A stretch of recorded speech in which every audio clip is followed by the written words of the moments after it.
Dans l'obscurité d'une chambre, une seule flamme vacille. Autour d'elle, le silence paraît respirer. Certains y verraient un simple jeu de lumière, d'autres, un signe. Depuis toujours, l'être humain cherche à comprendre ce qu'il ne peut expliquer, à donner un sens à ce qui échappe. Et dans ce besoin d'éclairer l'invisible, la sorcellerie est née. Mais aujourd'hui, elle revient, différente, transformée, et plus séduisante que jamais. Sur les réseaux, des milliers de personnes s'initient à des rituels lunaires, tirent les cartes, allument des bougies pour manifester leurs désirs ou apaisent leurs peurs à travers la magie des plantes. Des mots anciens reviennent dans notre vocabulaire quotidien. Énergie, vibration, intention, purification. Ce qui autrefois appartenait aux marges ou aux légendes se retrouve désormais au cœur de nos vies modernes, dans nos playlists, nos décorations, nos routines du matin. C'est comme si une part oubliée de l'humanité se réveillait. La sorcellerie, aujourd'hui, n'est plus synonyme de peur ou de mal. Elle devient un langage symbolique, une manière de reprendre le contrôle de son existence dans un monde où tout semble nous échapper. Pour certains, elle incarne la liberté de penser par soi-même. Pour d'autres, un refuge spirituel dans une époque dominée par la technologie et le vide de sens. C'est une forme de résistance, un cri discret contre la rationalité pure et l'indifférence.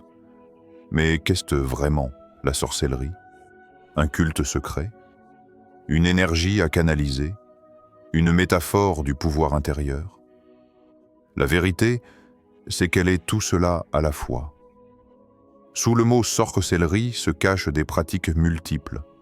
La Wicca et son culte de la nature, la magie des ancêtres dans certaines cultures africaines, les rituels chamaniques d'Amérique du Sud, ou encore les traditions ésotériques européennes. Parfois, il s'agit de rituels transmis de génération en génération, parfois d'une simple quête personnelle, sans maître ni dogme. La sorcellerie est un miroir. Elle reflète les angoisses, les désirs et les rêves de chaque époque. Et si elle attire tant aujourd'hui, c'est peut-être parce que notre société, malgré ses écrans et ses certitudes, est en manque de mystère. Nous avons perdu le lien avec le sacré, avec la nature, avec les cycles du temps. La sorcellerie, qu'on y croit ou non, réenchante le monde. Elle redonne du sens à ce que la modernité a rendu mécanique. Elle murmure que tout n'est pas mesurable, que tout n'est pas logique. Mais derrière ce retour du magique se cache une question plus intime. Qu'est-ce qui pousse une personne à s'y intéresser? Pourquoi certains ressentent-ils un appel presque irrésistible, tandis que d'autres n'y voient qu'une superstition? Les chemins qui mènent vers la sorcellerie sont multiples, parfois tortueux, souvent chargés d'émotions. Chaque pratiquant, chaque curieux, chaque rêveur y entre pour une raison différente. Derrière les bougies et les cartes de tarot, il y a toujours une histoire personnelle, une blessure, un manque ou une soif de compréhension. Dans cette vidéo, nous allons explorer ces chemins. Nous allons découvrir 6 profils de personnes attirées par la sorcellerie, 6 manières de répondre à un même appel. Certains cherchent la guérison, d'autres la puissance, la beauté, la liberté ou le sens. Mais tous ont en commun une chose, la conviction, même secrète, que le monde visible n'est qu'une partie de la réalité. Prépare-toi à entrer dans un univers où la logique laisse place à l'intuition, où les symboles parlent plus fort que les mots. Car la sorcellerie, au fond, ne parle pas seulement de magie, elle parle de nous. 1. Les blessés du passé, ceux qui cherchent à reprendre le pouvoir. Il y a des gens que la vie a brisés trop tôt, des âmes qui ont connu la trahison, le rejet, la douleur, la perte. Ces personnes ont longtemps cherché des réponses dans les mots des autres, dans la religion, la thérapie ou les promesses de la société moderne. Mais un jour, elles découvrent autre chose. Un espace silencieux, mystérieux, où elles peuvent enfin agir au lieu de subir. Cet espace, c'est la sorcellerie. Pour beaucoup de blessés du passé, la magie représente un moyen de se réapproprier leur destin. Quand on a été impuissant face à la souffrance, chaque rituel devient un acte de rébellion intime. Allumer une bougie, tracer un symbole, murmurer une intention. Ce ne sont plus de simples gestes mystiques, ce sont des déclarations de puissance. Des phrases silencieuses qui disent « Je ne suis plus victime ». La sorcellerie attire ces âmes parce qu'elle leur rend ce que la douleur leur a volé, le sentiment de contrôle. Elle n'exige pas de confesser ses fautes à un Dieu lointain, ni d'attendre la validation d'une institution. Elle invite à guérir par soi-même, à redonner du sens à ses cicatrices, à transformer la blessure en talisman. Dans cet univers, chaque épreuve peut devenir un rituel, chaque larme une offrande, chaque peur une source d'énergie. Beaucoup de femmes, notamment, se reconnaissent dans ce parcours. Pendant des siècles, la figure de la sorcière a symbolisé la femme indépendante, celle qu'on accusait simplement parce qu'elle refusait de se soumettre. Aujourd'hui encore, certaines trouvent dans la pratique magique un espace de reconstruction et de liberté intérieure. Elles reprennent possession de leur corps, de leurs émotions, de leur voix. La sorcellerie devient alors une guérison symbolique, une manière de dire « je choisis ma lumière ». Mais il n'y a pas que des femmes. Beaucoup d'hommes blessés, d'enfants mal aimés, de personnes rejetées par la société ou trahies par leurs proches, trouvent aussi dans la sorcellerie une manière de canaliser leur colère. Plutôt que de la laisser les consumer, ils la transforment. Ils apprennent à voir leur douleur comme une énergie à maîtriser, non comme un fardeau. C'est un processus dangereux parfois, car la frontière entre la guérison et la vengeance peut être mince. Mais c'est aussi une forme de courage, affronter son ombre pour la comprendre. Certains de ces blessés du passé utilisent la sorcellerie comme un miroir psychologique. Ils y voient un moyen de parler à leur inconscient, de transformer les émotions refoulées en symboles concrets. Un rituel de purification devient une thérapie spirituelle. Un cercle tracé sur le sol devient un espace sacré où ils peuvent pleurer, hurler, se libérer, et dans cette transformation intime, la magie prend tout son sens. Car elle ne promet pas d'effacer la douleur, elle enseigne à la traverser. On dit souvent que la sorcellerie attire ceux qui ont souffert. Mais en réalité, elle attire surtout ceux qui ont refusé de rester dans la souffrance. Ceux qui ont compris que pour renaître, il faut parfois plonger dans sa propre nuit. Et au fond de cette obscurité, ils découvrent un feu qu'ils pensaient éteint. Le pouvoir de se guérir eux-mêmes. Ces personnes ne croient pas forcément aux démons ou aux potions.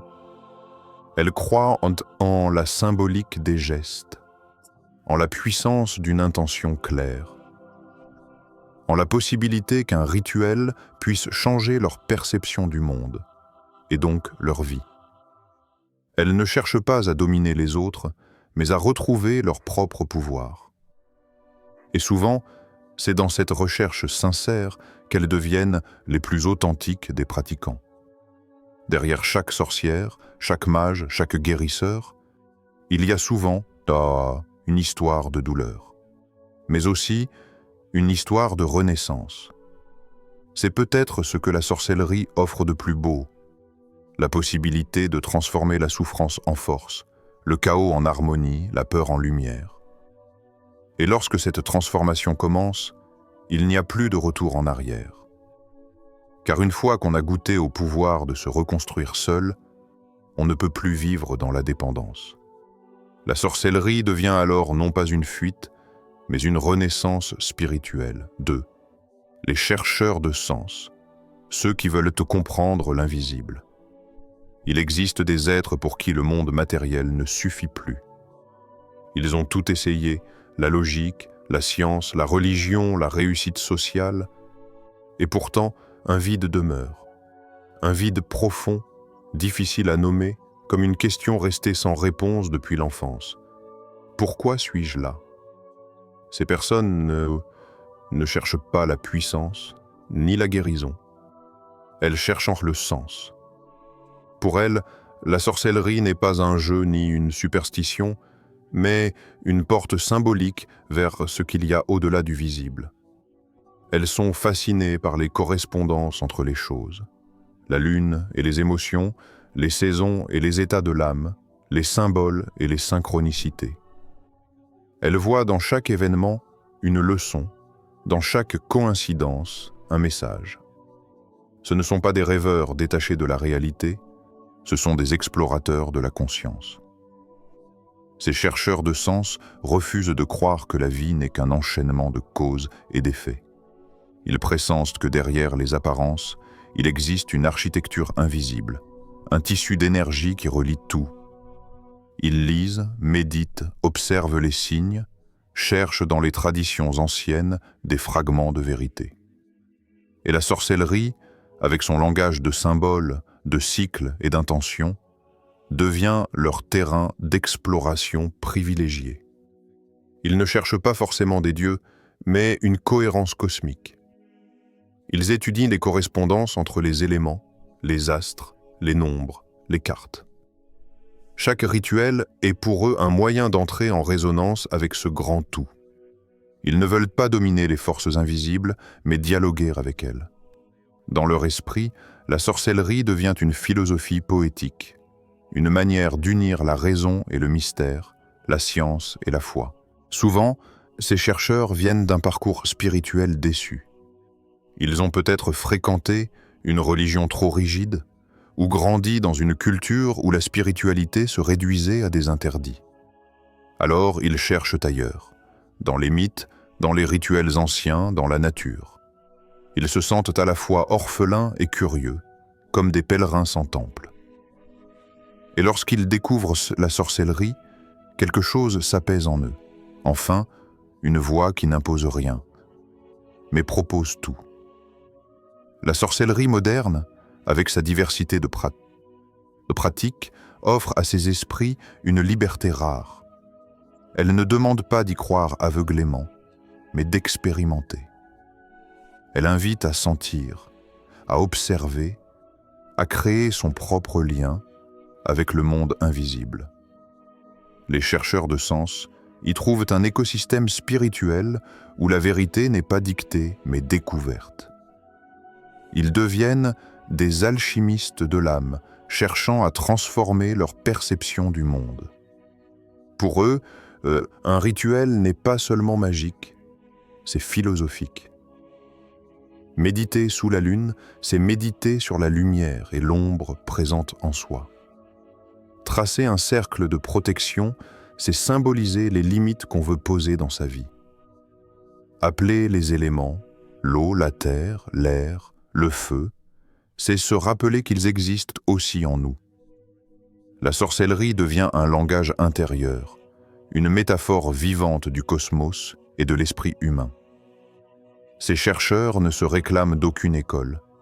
Ils naviguent entre les traditions. Un peu de kabbale, un peu de tarot, un peu d'alchimie, un peu de méditation. Ils cherchent la vérité dans le croisement des chemins. Et plus ils explorent, plus ils comprennent que la magie n'est pas dans les objets ou les formules, mais dans la conscience qu'on y met. Pour eux, le monde n'est pas mort, il respire. Chaque pierre, chaque arbre, chaque souffle contient une part du divin. Et dans leur rituel, ils ne prient pas pour obtenir. Ils prient pour comprendre, pour se relier, pour ressentir cette unité subtile que les mots ne peuvent saisir. Souvent, ces personnes sont solitaires, rêveuses, contemplatives. Elles ne se reconnaissent pas dans les excès du monde moderne, ni dans ses valeurs purement matérielles. Mais leur solitude n'est pas une fuite, c'est une quête, une marche intérieure vers la compréhension du mystère de l'existence. Et lorsqu'elles pratiquent la sorcellerie, ce n'est pas pour faire apparaître des miracles, mais pour créer un pont entre le visible et l'invisible. Elles savent que le rituel n'a de sens que s'il transforme l'être humain de l'intérieur. Elle ne cherche pas la magie spectaculaire, mais la magie essentielle, celle qui réunit le cœur et l'esprit, la terre et le ciel.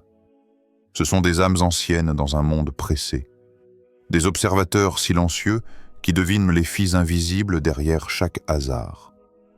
Et dans le murmure du vent, dans la lumière d'une bougie, dans le parfum de la terre humide, ils trouvent les réponses que la raison ne pouvait leur donner.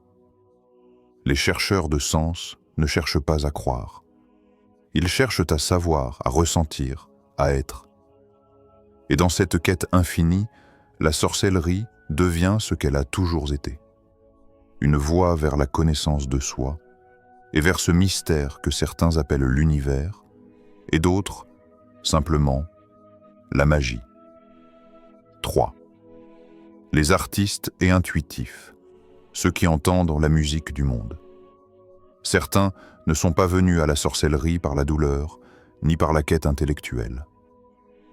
Ils y sont venus par instinct. Ces âmes sensibles, souvent créatives, ressentent le monde avec une intensité que d'autres ne comprennent pas. Ils perçoivent les nuances dans la lumière, les échos dans le vent, les émotions cachées derrière les mots. Pour eux, tout est symbole, tout est vibration. Et dans cet océan de sensations, la sorcellerie apparaît comme une langue naturelle, celle qu'ils parlaient déjà sans le savoir. Les artistes et intuitifs voient la magie dans les formes, les sons, les couleurs. Un pinceau trempé dans la peinture devient un rituel. Une chanson composée sous la pleine lune devient une incantation. Ils ne séparent pas l'art du sacré, car pour eux, créer, c'est invoquer. Chaque œuvre est un sortilège, chaque geste créatif, une tentative de capter l'invisible. Ces personnes sont souvent habitées par une sensibilité qui les dépasse. Elles ressentent les énergies d'un lieu, l'humeur d'une pièce, la présence des autres avant même de les connaître. Elles absorbent les émotions comme des éponges, ce qui peut être aussi un don qu'un fardeau. Alors, la sorcellerie devient pour elles une manière de canaliser cette intensité, de la transformer en beauté plutôt qu'en chaos. Pour les intuitifs, les rituels ne sont pas des obligations, ce sont des actes d'expression. Ils décorent leurs autels comme on compose une œuvre d'art. Chaque pierre, chaque fleur, chaque bougie raconte une émotion. Ils écrivent leurs intentions comme des poèmes, murmurent leurs prières comme des chansons. Leur pratique n'est pas stricte ni codifiée. Elle est fluide, mouvante, inspirée. Elle suit le rythme de leurs émotions, les cycles de leur créativité, les battements de leur cœur. La magie, pour eux, est un dialogue avec la beauté du monde. Ils voient dans la nature une galerie vivante. Le feu des couchers de soleil, le parfum du jasmin, la danse lente des nuages. Tout devient signe, tout devient matière à création. Ils sentent l'énergie de la pluie, la mélancolie du crépuscule, la puissance d'un arbre ancien. Et dans ces moments suspendus, ils perçoivent l'essence même de la sorcellerie, la communion. Ces artistes ne cherchent pas à comprendre le monde par la raison, mais à le ressentir. Ils savent que certaines vérités ne se disent pas. Elles se peignent, se chantent, se rêvent. Alors, ils pratiquent une forme de magie instinctive, une magie de l'émotion pure. Quand ils posent leurs mains sur la terre, ce n'est pas pour l'étudier, mais pour sentir son pouls. Quand ils allument une bougie, c'est pour dialoguer avec la lumière. Ils se laissent traverser, inspirer, habiter. Souvent, leur rapport à la magie est indissociable de leur rapport à eux-mêmes. Lorsqu'ils peignent, écrivent ou dansent, ils sentent que quelque chose les dépasse, les traverse. Certains parlent de muse, d'autres d'esprit, d'énergie, d'intuition, mais tous savent qu'il y a là quelque chose de plus grand qu'eux, une source invisible à laquelle ils se connectent. La sorcellerie devient alors le cadre spirituel qui leur permet de donner un nom à ce mystère. Beaucoup d'entre eux trouvent dans la figure de la sorcière un symbole d'art libre et sauvage. La sorcière, c'est celle qui crée sans demander la permission, qui transforme la matière brute en beauté, la peur en lumière. Elle est la première artiste du monde ancien, celle qui danse autour du feu, qui chante la pluie, qui mélange les herbes comme des couleurs. Et dans un monde moderne qui standardise tout, ces artistes sorciers ramènent la poésie là où elle manquait, dans le quotidien. Mais cette sensibilité a aussi son revers. Les intuitifs peuvent être submergés par ce qu'ils ressentent. Ils oscillent entre extase et mélancolie, entre illumination et fatigue émotionnelle. C'est pourquoi leurs rituels ont souvent une fonction d'équilibre. Ils se protègent, se purifient, se recentrent. Ils savent que l'inspiration n'est pas toujours douce. Parfois, elle brûle. Et la magie devient alors un art de dompter la flamme sans s'y perdre. Les artistes et intuitifs sont les poètes du monde magique.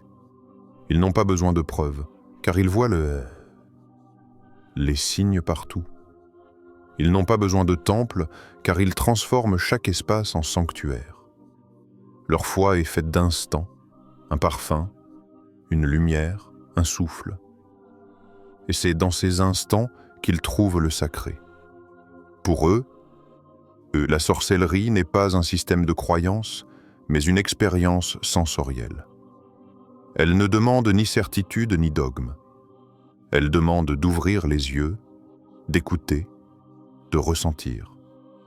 Et c'est dans cette ouverture que la magie s'éveille, doucement, comme une mélodie intérieure. Ces âmes-là n'invoquent pas les dieux.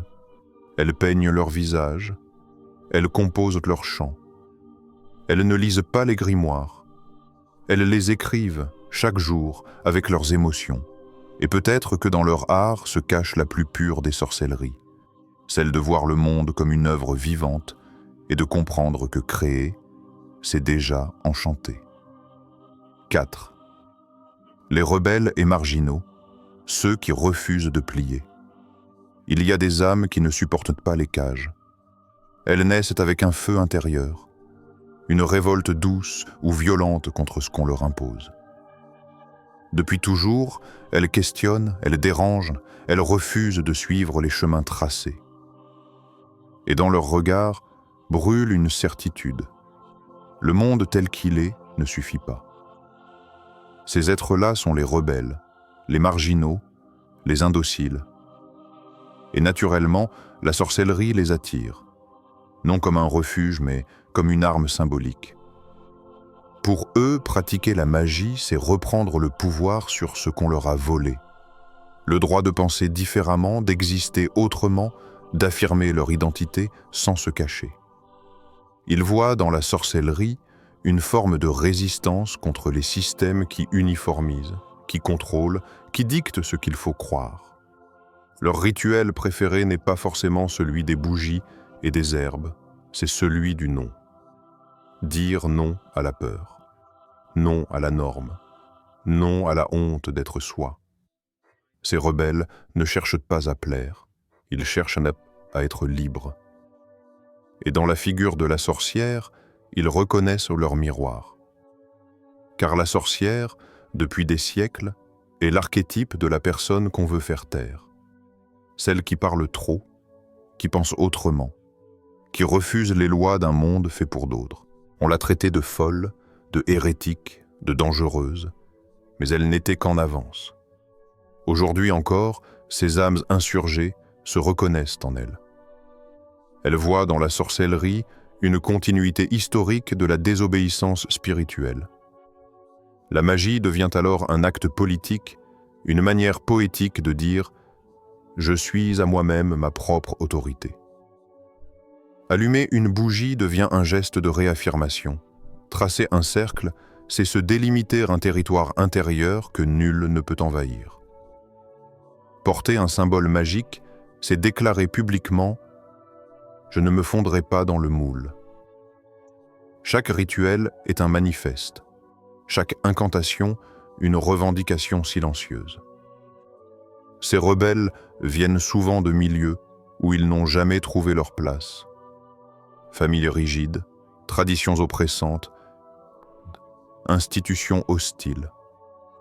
Ils ont entendu toute leur vie qu'ils étaient trop ou pas assez, trop sensibles, trop bruyants, pas normaux, pas corrects.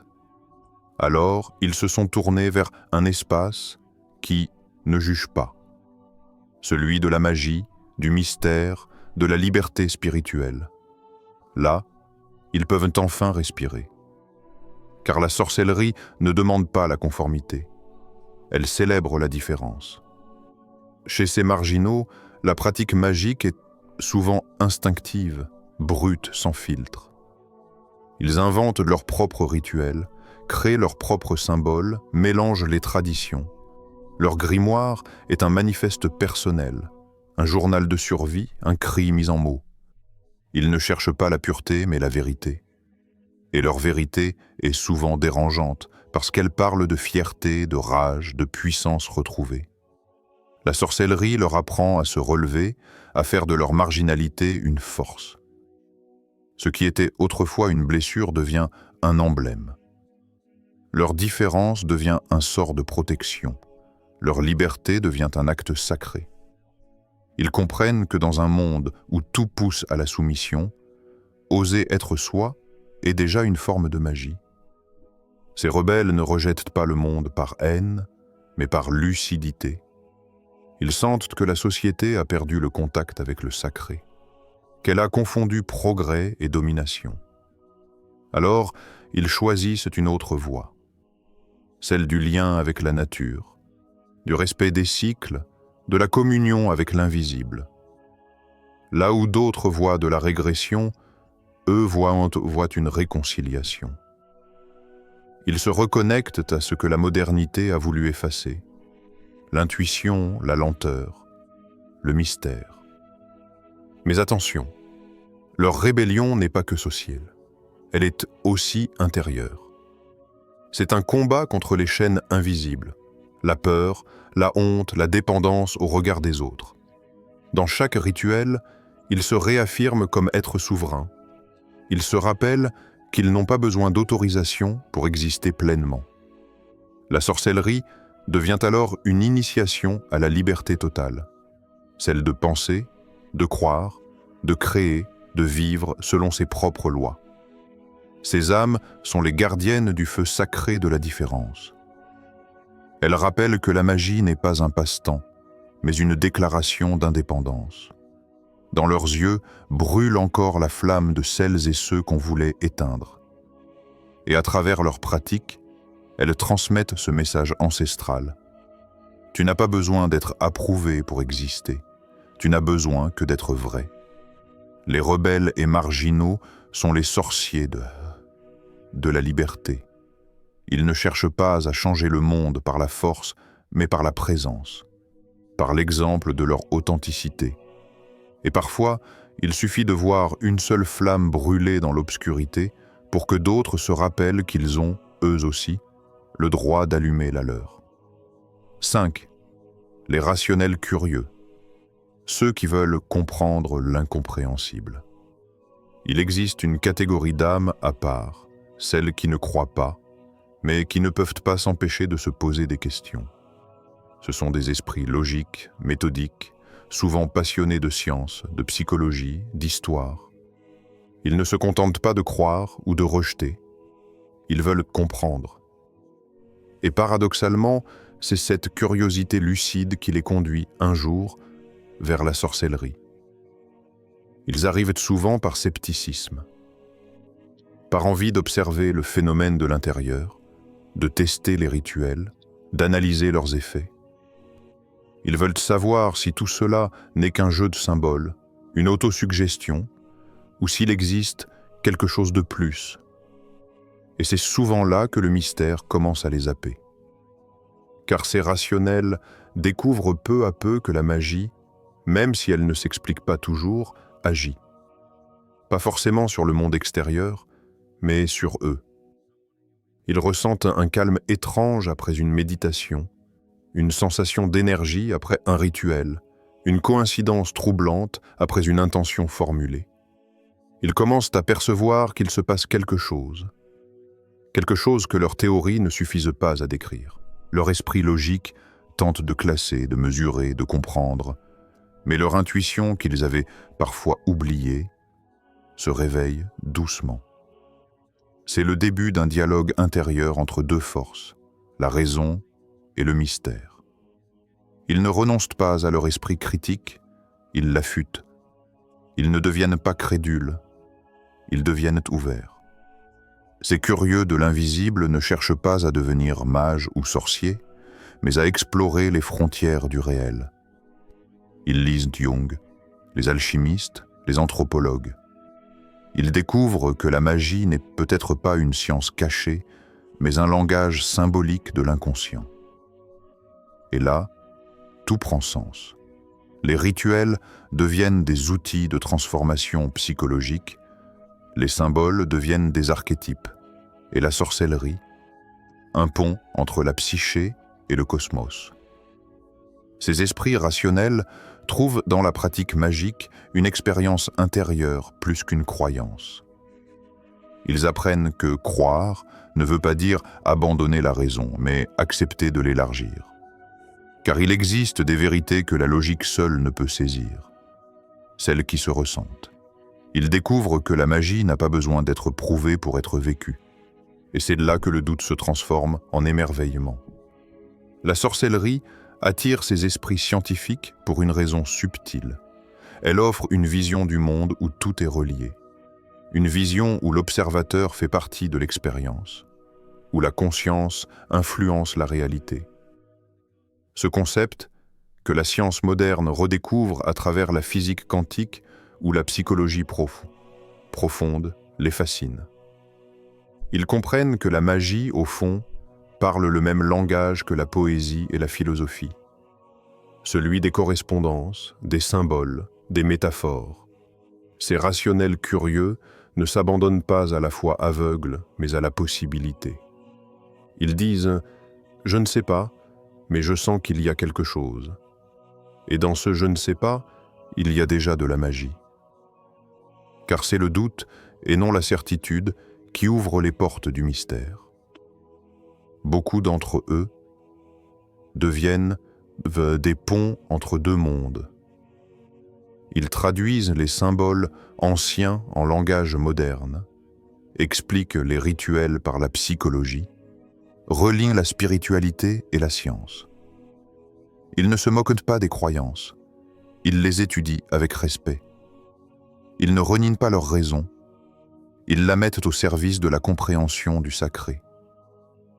Et ce faisant, ils redonnent à la sorcellerie une crédibilité intellectuelle que beaucoup pensaient perdue. Ces curieux sont les alchimistes modernes.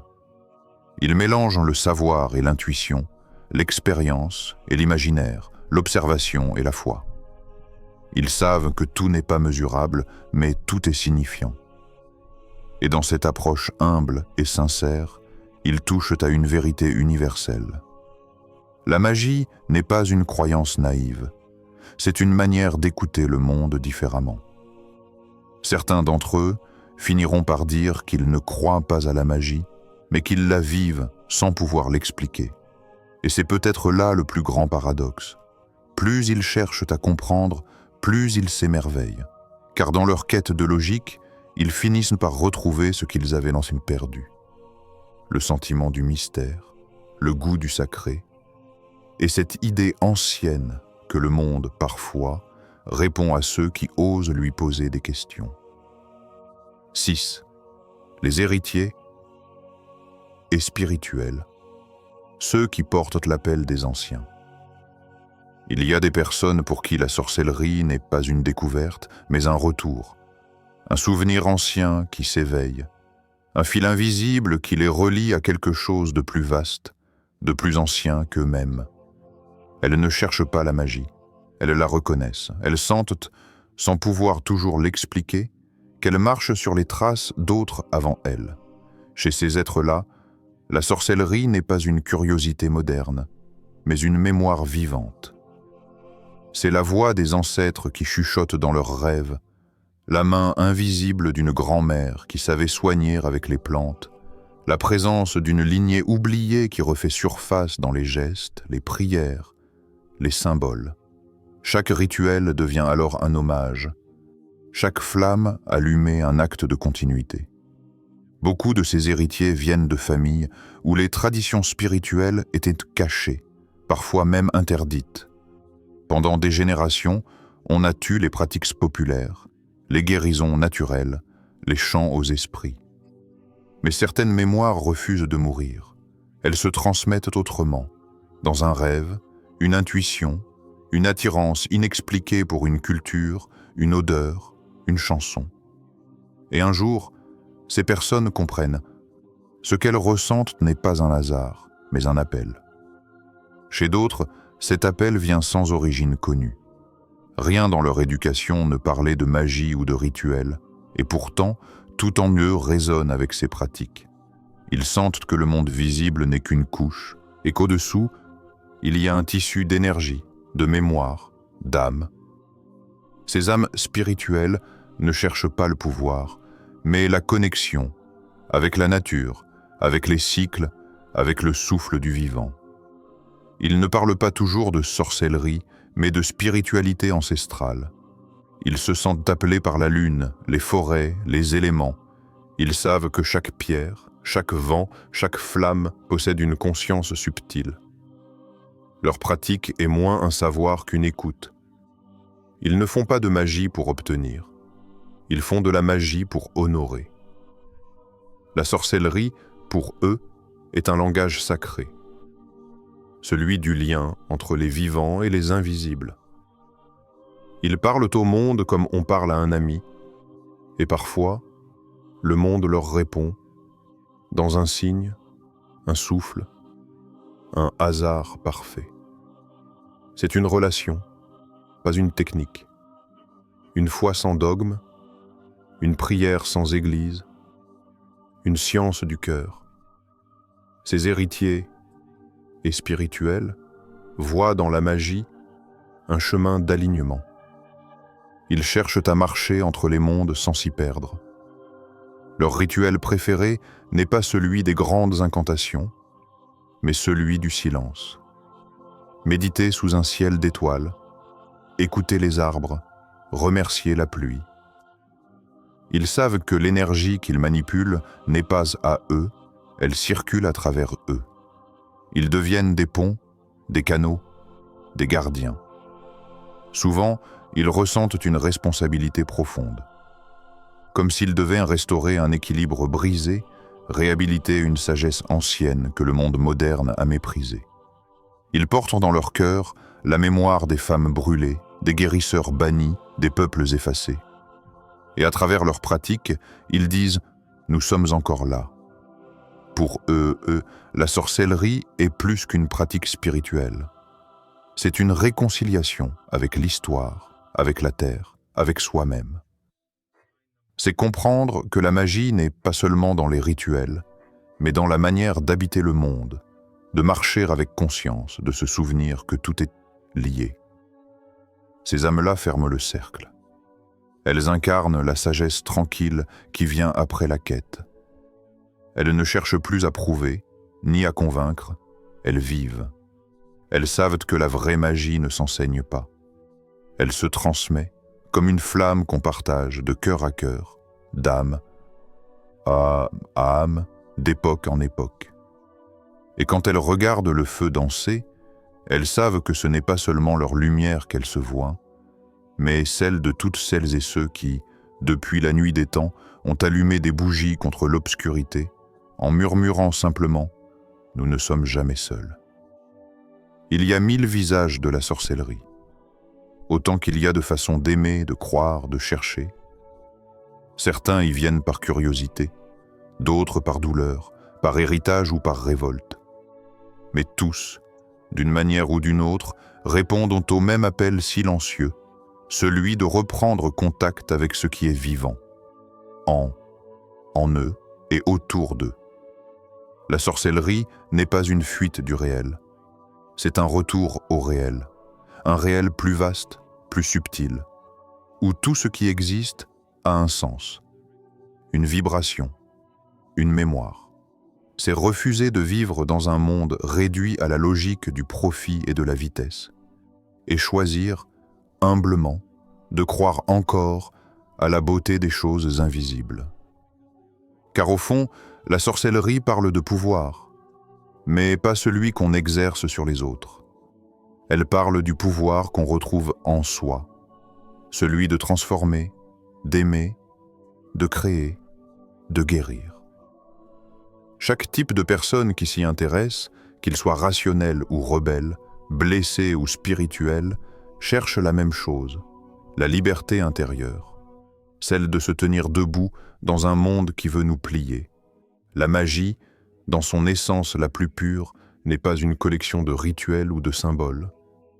C'est une attitude, une manière de regarder le monde avec attention, de voir le sacré dans l'ordinaire, de sentir que derrière chaque coïncidence, il y a un clin d'œil de l'univers. Elle nous apprend à écouter, à respecter, à honorer ce que nous ne comprenons pas encore. Et si la sorcellerie fascine autant aujourd'hui, c'est peut-être parce qu'elle comble un vide, celui que la modernité a creusé entre l'humain et le mystère. Elle nous rappelle que nous ne sommes pas seulement des corps et des chiffres, mais des consciences en dialogue avec la terre, le temps et les étoiles. Alors oui, il y a plusieurs types de personnes attirées par la sorcellerie, mais toutes ont quelque chose en commun. Elles sentent que le monde matériel ne suffit plus. Elles cherchent à redonner du sens à ce qu'elles vivent, à tisser à nouveau le fil invisible entre le visible et l'invisible. Et peut-être que la véritable magie ne se trouve pas dans les grimoires, ni dans les pierres, ni dans les rituels, mais dans la manière de se relier, à soi, aux autres, à la nature, au mystère. Parce qu'à chaque fois qu'un être humain s'arrête pour écouter le vent, remercier la lune, bénir un geste, ou simplement aimer avec conscience, il pratique, sans le savoir, la plus ancienne des magies, celle de la présence. Alors que le cercle se referme, rappelle-toi ceci. La sorcellerie n'est pas une mode, ni une fuite. C'est une mémoire qui renaît, une sagesse qui se réinvente. Et si elle t'appelle, ce n'est pas pour te changer en autre chose. C'est pour te ramener à ce que tu as toujours été, un être relié, porteur de lumière, en quête de sens dans un monde qu'il a oublié. Et ça, c'est peut-être la plus belle des vérités.